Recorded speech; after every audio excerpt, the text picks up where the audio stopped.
తాడేపల్లిలో జగన్ ప్యాలెస్ కేంద్రంగా అక్రమాలు జరిగాయని ఆరోపణలు వెల్లువెత్తుతున్నాయి. జగన్ టీంని కేసులు చుట్టుముడుతున్నాయి. నటి Jethwani case, excise policy, social media కేసులు, తాజాగా కాకినాడ పోర్ట్ కేసు అన్నింటినీ కూటమి సర్కార్ సిఐడికి అప్పగిస్తోంది. అయితే తాడేపల్లి ప్యాలెస్లోకి అడుగుపెట్టే సాహసం సిఐడి చేయలేకపోతున్న విమర్శలు వినిపిస్తున్నాయి. అంటే ఇంకా సిఐడిలో జగన్ సర్కార్లో ఉన్నప్పటి అధికారులే ఉన్నారా? అందుకే తాజా ఆర్థిక అవకతవకల కేసులు ఈడీకి అప్పగించబోతున్నారా?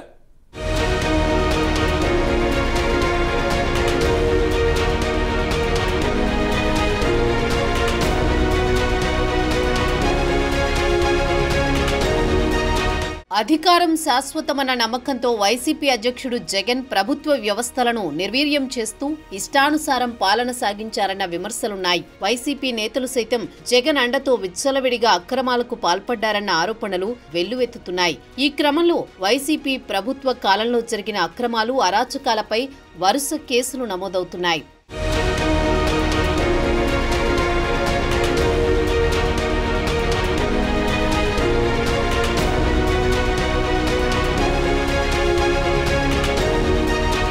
ఒక ప్రభుత్వమే మాఫియా అవతారం ఎత్తితే ఎలా ఉంటుందో గత వైసీపీ పాలనలో జరిగిన నేరాలు, ఘోరాలు, బెదిరింపు వ్యవహారాలు చాటుతున్నాయంటున్నారు. వరుసగా వెల్లువెత్తుతున్న ఆరోపణలు, నమోదవుతున్న కేసులు అందుకు బలం చేకూరుస్తున్నాయి. ముంబై నటి జత్వానీ కేసుతో మొదలైన కలకలం, సోషల్ మీడియా పోస్టులు, కేసులు, తాజాగా కాకినాడ పోర్టు కేసు వరకు ఇంకా కొనసాగుతూనే ఉంది.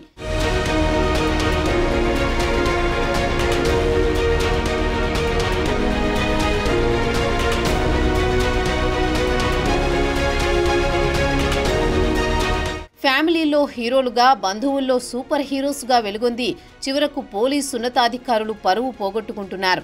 గత ప్రభుత్వం చెప్పిన దానికల్లా తలూపి జైలు పాలవుతున్నారు. సీనియర్ ఐపీఎస్లు కాంతిరాణా టాటా, పిఎస్ఆర్ ఆంజనేయులు, విశాల్ గున్ని, సునీల్ కుమార్ వంటి అధికారులు అదృశ్యమవుతున్నారు. రూల్స్ను బ్రేక్ చేయడంతో చిక్కులు ఎదుర్కొంటూ దేశంలోని బ్యూరోక్రాట్లకు ఏపీలో కేసుల్లో ఇరుక్కుంటున్న పోలీసు ఉన్నతాధికారులు పాఠంగా మారుతున్నారు.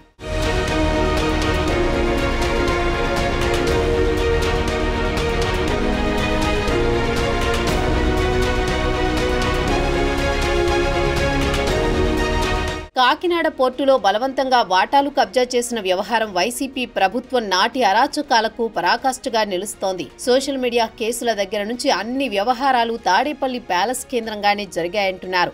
వెలుగు చూస్తున్న అన్ని కేసుల విచారణను ప్రభుత్వం సిఐడికి అప్పగిస్తుంది. అయితే తాడేపల్లి ప్యాలెస్లోకి అడుగుపెట్టే సాహసం సిఐడి చెయ్యలేకపోతుందన్న విమర్శలు వినిపిస్తున్నాయి. అంటే ఇంకా సిఐడిలో జగన్ ప్రభుత్వంలో ఉన్నప్పటి అధికారులే ఉన్నారా అన్న అనుమానాలు వ్యక్తమవుతున్నాయి. కూటమి ప్రభుత్వం చట్టం తన పని తాను చేసుకుపోతుందని చెప్తున్నా ఒక్కసారిగా వ్యవస్థని సమూలంగా మార్చే పరిస్థితి ఉండదు. అందుకే తాజా ఆర్థిక అవకతవకల కేసులు ఈడీకి అప్పగించబోతున్నారన్న టాక్ వినిపిస్తోంది. మరి అదే జరిగితే అప్పుడైనా అసలైన అక్రమార్కులు బయటపడతారో లేదో చూడాలి.